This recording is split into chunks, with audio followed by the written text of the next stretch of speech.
Weird. What is happening, everybody? Good morning. We've got me and Brennan today. I'm James. That's Brennan. Different seats. We're in different seats today, believe it or not. This is where I'm sitting right now. The names are different. Yes. Yeah, exactly. And now I can introduce my guest here. Yes. Brennan Summers. Got the twos there. The reason we're doing this, and bear with us because we're kind of experimenting, is because I got a couple of days that I'm going to be off because we have parent-teacher conferences. Different schools do this. Yes. And all of a sudden, towards the end of the semester, they'll be like, your kid's going to have half days or like third of a days because we got to schedule all the parents to go in to meet with everyone. Right. And so other regular working parents have to figure a time to be off because like one of our days, our girl's going to be at school from like 7:30 to 10:30. I'm like, how does that work with regular people? I'm like, I'm glad I have some vacation days saved up, so we'll have that. So getting you trained on this. Yes, exactly. So I'm driving the car. And this is you're part holding of the steering wheel. It's part of our mission here in this building to get everyone trained on this. Which so many people, there's so many different shows, and if someone's ever sick, someone's out. Yes. Got to step up and do it. Yeah, I think, our job is like, you can be pretty transparent, like, hey, I got to get out, I got to scoop out. Our bosses are pretty good about it. But like, there's a lot of jobs where it's like, it's just not easy to, like, if you work in a factory and you have to like dress up, dress down, running out for picking your kid up, it's just not as easy, I feel like. No. And I think about some jobs too. Like, there are some places where people work. If someone's out, they're just gone. That department, that job is just off for the day. Yes. This, if you're out or I'm out, we have to find someone with a pulse to come in here and do this. Someone's got to do the noon or the morning show, or if reporters are out, someone else has to report. But I know there are some jobs where a lot of people where it's just, okay, well, that department's off for today. Yeah, and holidays are a headache because you always got to find people to work. I am going to push, I hope Rory is listening, our boss. I'm going to push that we just record everything. Who's watching the 6 o'clock show on Christmas? The holidays are tough. Occasionally you'll get the football games here and there. It alternates with different CBS stations and Fox with games going on. Maybe you have basketball, maybe you have whatever. But the network morning shows, when you see it on CBS Mornings, GMA Today, their holiday stuff. Yes. Apart from Thanksgiving, New Year's, Christmas, these shows they may be recording them right now. Yes. Special guests they'll do it, and they do like one live person, someone who's fifth or sixth on the totem pole of reporters. They come in, and it's big for them. They get to report the day's news for like 2 minutes, and then they move on. Yeah, exactly. And then they'll have the main crew come in with all their holiday gear on and do the holiday show. Now that I think about it, Broncos Chiefs playing on Christmas Day, I'm pretty sure. Oh, are they? Is that the Netflix game? It's one of the big games. Oh, I don't know what channel. I think they have. I think they have that. That's a good one. We have on Thanksgiving Chiefs and Cowboys. Oh, okay. So we had Chiefs Broncos. Yes. We have Chiefs Colts this week at 1, and then Thanksgiving it's Chiefs Cowboys again. And I'm seeing a lot of hype about Cowboys defense improving. Yes. Like they got a couple of guys back. They did well. I mean, Oakland is Oakland, but they've got a couple of guys back. They're starting to look a lot better than the laughingstock that they were the past month and a half. I know. And it's America's team. And that number for anyone who's interested just how many people watch football games, like Sunday afternoon, it may be like 20 or 30 million people. Yeah. The Thanksgiving game's always like 45. It's, and a lot of times the game is not good. Right. Like we've had Giants and Cowboys in the afternoon. In recent years, it's not great. The Bills have had that game once, which that's fun having that. But Chiefs Cowboys, I felt when this schedule came out, I said the NFL is just going all in. Going to have like the biggest number of the season. It's definitely an awkwardness avoider. Mm-hmm. When the conversation kind of stews away, let's go check the game out. You've seen the uncle I haven't seen in a long time. You're like, let's watch the game. Whatever the holiday is, maybe it's Thanksgiving, or if you go somewhere and like a game's on, but the TV's off. And family or friends hosting. Do you ask to get the remote or just grab it and turn it on? I went to a 2-year-old birthday party a few weeks ago, and it was the Bills Chiefs game, and it was not that big of a party, but I could see all the dads kind of like looking around at each other, and there was a TV in the room, and it was like on the main menu of the Roku, right? So we're all like looking around, and then eventually like we all like conspired to say, okay, let's figure this out. Someone turn it on. Somebody turn it on, and then eventually we got the game on, so we had to make it happen. Okay, so little homeowner complaints here. Okay.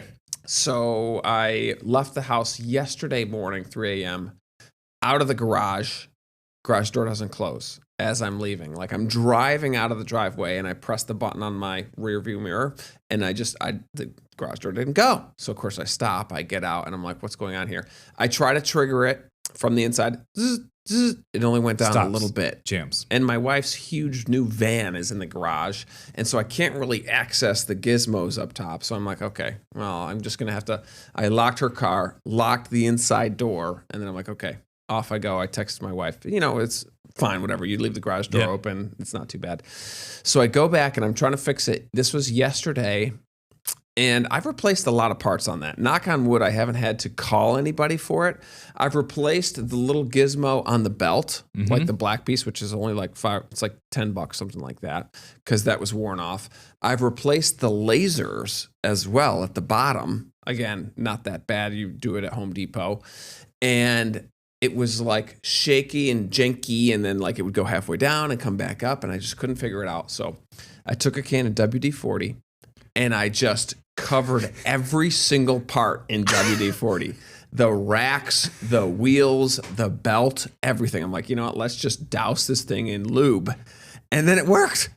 It worked. It just something with the chain. Something where it got stuck. It must have been like a little rusted out in an area or catching on something, but I just lubed the entire thing and now it's smooth. So I was curious if you've ever just WD-40'd your way out of a problem. Some doors, not because of just squeaking, of just getting jammed or kind of just out of place. And WD-40 is awesome because it works on anything. But it is also the longest lasting mess of just if it's on your finger or somewhere. We had a garage problem one time, and I've talked about how I handle issues here when I talked about a missing sock or a mitten from the dryer, how it will consume me. Yes. One day I was doing some yard work, and this was a couple months ago, and I was trying to close the garage door, and it started to close and jammed. And I'm like, okay, well, let me just close it, and we'll do it again. So whenever it went up to close, and I pressed the button again, nothing happened. I would get like a...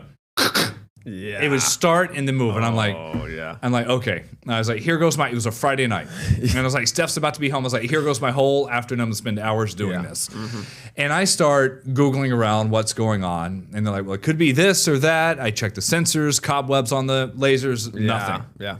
I start looking at the top, and I'm like, okay, let me hard reset it. You can flip the switch on the actual machine. And I don't know how old it is. It was there when we moved in. Yeah. That didn't work, and I keep pressing, and then I finally realized. I looked at I don't know what the part is. The part on the chain conveyor belt that attaches to the garage. It's the piece that moves. So it holds the door and it moves up and down the chain. And there's a part where you can move the latch and it'll grab onto it. Yes. And so I realized that was just flying loose. So whenever I was pressing the button, nothing was grabbing it. And so I reconnected that and it got going. There you go. Here it is. Yes. Looking at these.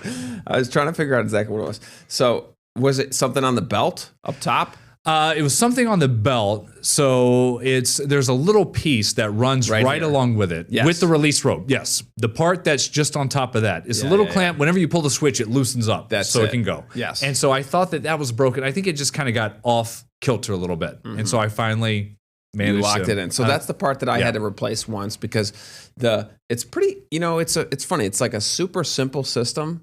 Yet it's like rather complex. Yes. You know what I mean? Like every piece has to work. You look at it and you're like, okay, that makes sense. You've got the pulleys here to pull this, but then you're like, oh you start to get too into the weeds into it. And then it's like, this is complicated. But yeah, that's the plastic piece I had to replace once. And it just gets worn out because it's interesting. It's like a little spiral along the belt that hooks it on there. And then as long as that piece is good and that, it's interesting. So with the belt, I read that you're not supposed to use WD-40 on the belt aspect. You have to use like an actual goop. That's the lube. That is like out of a toothpaste tube. It's like what you put on a treadmill belt. I've used stuff like that before. Yeah, exactly. Special lubricant. Yeah. Not the spray. The spray you can use so what I did is I covered all these parts here. The track. The track is what I sprayed the snot out of. And for what it's worth, that worked pretty well. The other thing with garage door openers, everything you change or do to it makes such a loud noise whenever you're the emergency latch or whatever, and you're just like bang, and like things shake, and you just like worry like, did anything break? But Right. I went through the rabbit hole, and I was like, okay, here we go, $400. I gotta replace the whole thing, but it works. Yeah, I know. When you just feel so incredibly accomplished when you pull it off yourself. Yeah. And you go in and you tell your wife, you're like, look what I did. And they're like, okay. Yeah. She was like, great. Why are you not so impressed that She was might like, work? we could have worried about it tomorrow. Could this have been done tomorrow? And I was like, hey, I couldn't have gone to sleep. Got it figured out. All right, let's get over to some of these stories we're covering. Gotta love the Micron project story. This is a central New York, Syracuse thing, but I think a lot of people talking about it. On track to begin some of this work within the next few months. Massive campus in Clay by the end of the year, I guess. A series of new approvals from the county's Industrial Development Agency cleared the way.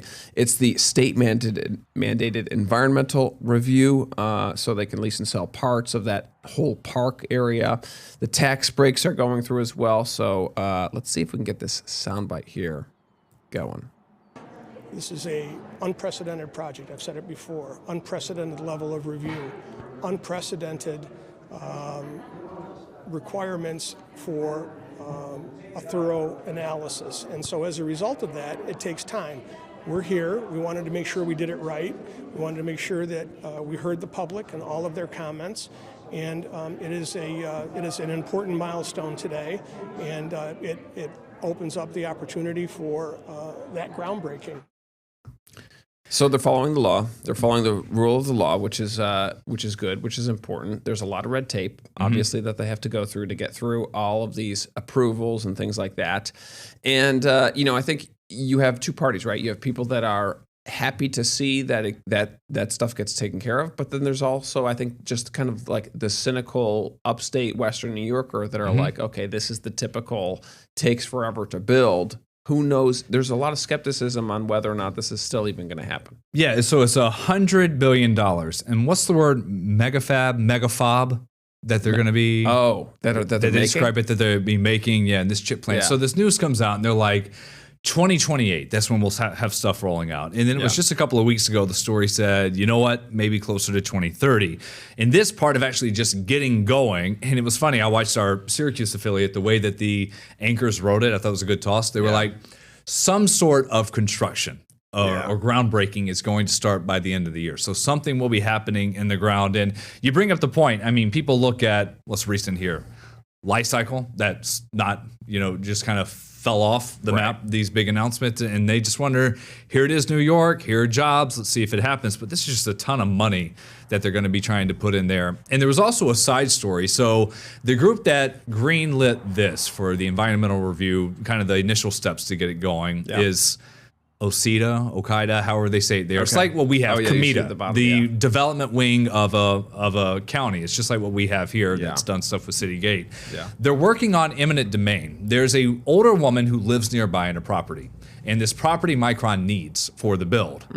And so they're looking at, will they use eminent domain to take it over? This woman filed a lawsuit with her attorney saying, I'm not going to get kicked out because 20 years ago, I reached an agreement with the county that said I can stay here as long as I'm alive. So we'll see if there's a settlement there to get her moved out. Yeah, we were talking about, there's a story from years ago when East Ave Wegmans, that used to be where the Aldi is, wanted to switch to the corner of Easton University, and there was a property there that just was holding out. And I think Wegmans just pushed the price up higher and higher and higher, and eventually they've reached the point where, okay, this is enough money for me to retire on. When I read eminent domain, I think of Augusta in Georgia for the Masters. They've bought up so much property around there so it can be theirs. They're very secretive and, elite. This is what they pride themselves on, the club. Society, But there's like one or two homes there that have never been sold by the same family. And it's just like, if they're there, they just go in and say, what's your number? Right. Tell us, we're going to take it. $5 million, $7 million. It's cheaper than whatever we would pay. So just tell us. Whatever it is. Yeah. Yeah, it's an interesting conversation. I think that story will continue for the next many, many years. And that chip, the chip thing is so important because there's literally chips in everything. So you know that there's always going to be a demand, and we'll always need it. It's just that I think every single time something comes up with the project, it's like, well, have we considered this? Have we looked at that? So I think California right now is in the midst of getting rid of a lot of those environmental reviews, because not only, it's funny because environmental reviews are, they're a good thing. You want people to consider what the problem is. But the ironic part is, it's like, to save the environment, we have this environmental review. But there's environmental reviews for like a solar panel plant that's supposedly supposed to reduce our natural gas dependencies. And fossil fuel companies will use the environmental review to delay renewable energy projects. It's like the irony of it all. It's like a little silly. Whenever we see something from China or some other country and they're like, we just built this super highway or this new train route with a bullet system, and they're like, we did this in 2 years. And we're like, we would be through the second public hearing by then. Yeah, exactly. You think about what they do with finally getting around to 81 in Syracuse. Right. And doing all that. Yeah, And yes, there's a lot of things needed. I think it just, everyone would agree, just takes time. For what it's worth, that job is getting done, and we'll see what it looks like driving through Syracuse. Yeah. All right, let's take our first break here, 15 minutes into the show. We got to talk about the keg tree. A lot of people have that. Great job, by the way. Halfway through.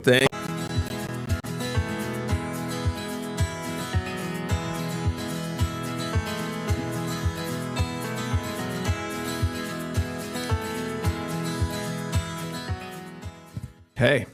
Back from a break. You We're did moving. it on the ones and freaking out. twos. Buttons. Love our buttons. Not to interrupt, as you're the host. Do you ever do any radio work or anything like this where you're kind of this setup? That's not really. I picked it up. There's a lot in here when we launched the podcast of just getting used to it, and us, because usually before we had this, anytime we're doing one of our regular shows, we're in a completely different room from everyone who runs it. There's a totally different team in production. Yes. That punches everything on air, besides you and your clicker doing weather whenever you're at the wall. Right. And but I had some radio work in the past where, I just felt a little more comfortable doing it. The mics, and once you get up to speed, you got it. Yeah, no, it's pretty straightforward. I mean, you see things, you hear things, and we've done this for a while, and I could just blab on about weather forever. So that's kind of my backup. Could be a weather special. It's something that I can fall on there. So, and we usually don't have too much of a problem talking. No, no. That's the one thing that we get close to run out at a time. Not to speak too loud, because I think 30 minutes is fine. We don't need a 2-hour show. No. I think can't have us for that long. And I got to go. I got school visits. My third graders at Lakeshore Elementary today. Greece. Yeah, heading up to Greece. 24 minutes. It's a we were hike. discussing earlier. So, news station in the city. Do we go 590 to 104 or all the way up to the lake? Or do I do 490 to 390? Going to Greece, I think I've always done getting there 490 to 390. Yeah. But then once you get to 390, it feels like it's almost half an hour you're going up there. Yeah. And whenever I come back, I always end up taking 104 going through Greece and coming back. Right. Yeah. I do a big circle. I like, you're in Webster, so you're obviously like a lot closer to the lake. For me, I never get to see the lake. To see it. Yeah. I love it. I love that little drive along Durand and just glancing over at the water and the waves crashing. It's beautiful. Don't see it that much. I still remind myself, I am hours on Lake Road each week between car pickup, getting everyone home from school. You still don't see it though, right?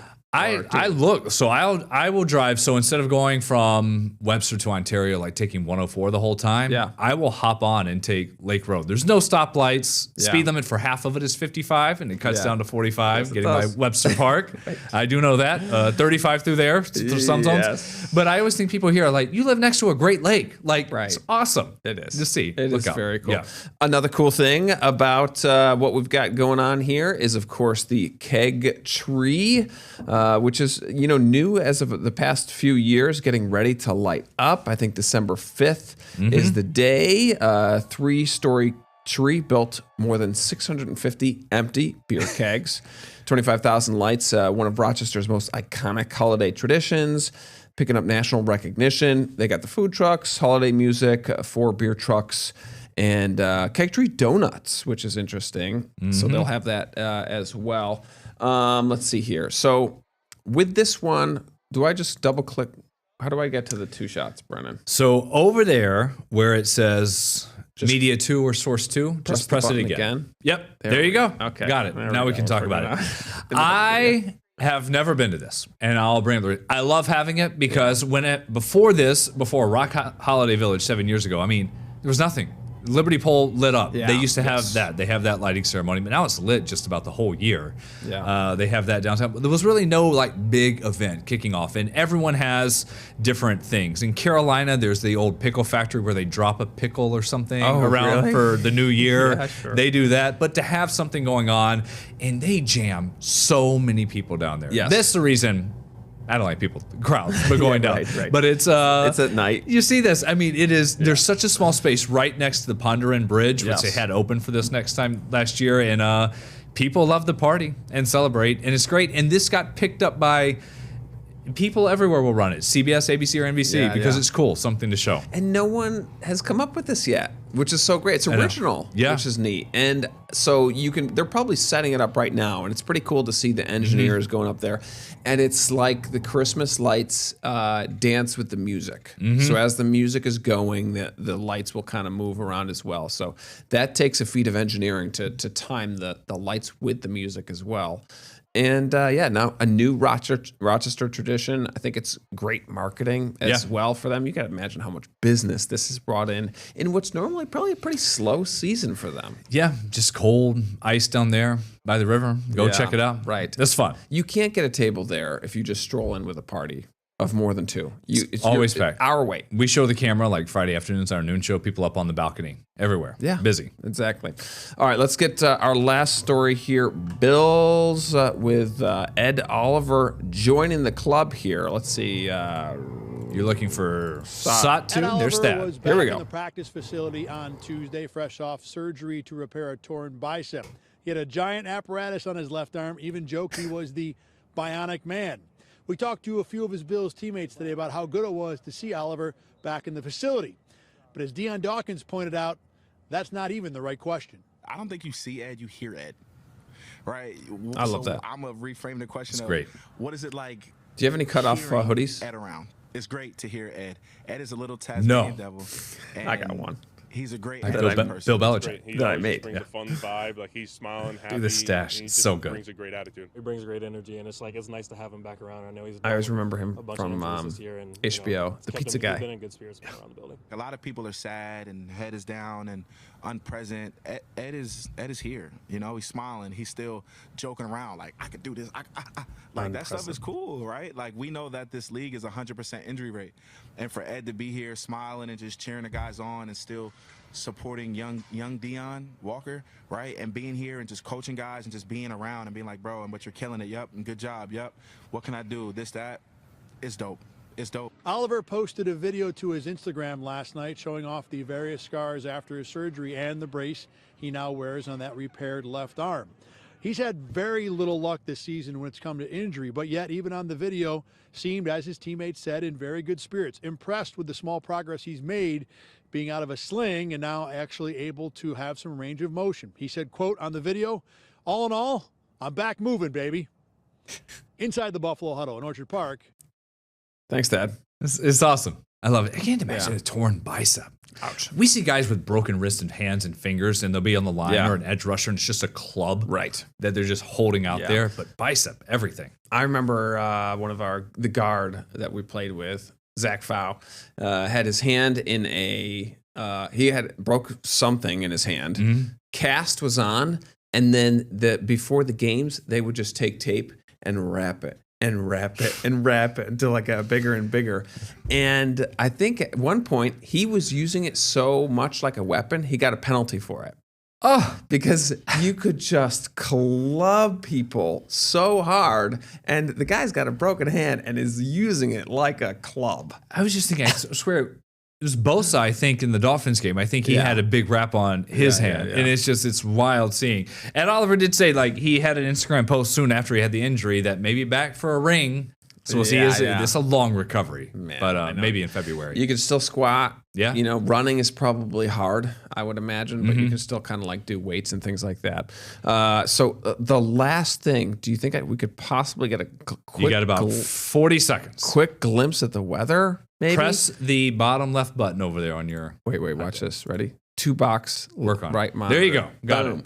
All right, so let's just skip right to Thanksgiving. That's the good stuff here. Yeah.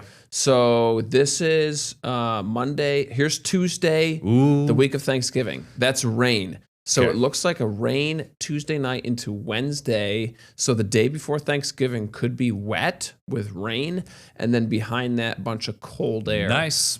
Wrapping in there. So Good. is there any way to just play the music and not have the open go? Press the one theme on the song. right. As we say goodbye, yes, press the theme song. There you go. You did it. Well done. Thank you, guys. Thanks, everybody, for listening. Yeah. And we'll talk soon. Hey, have a good day.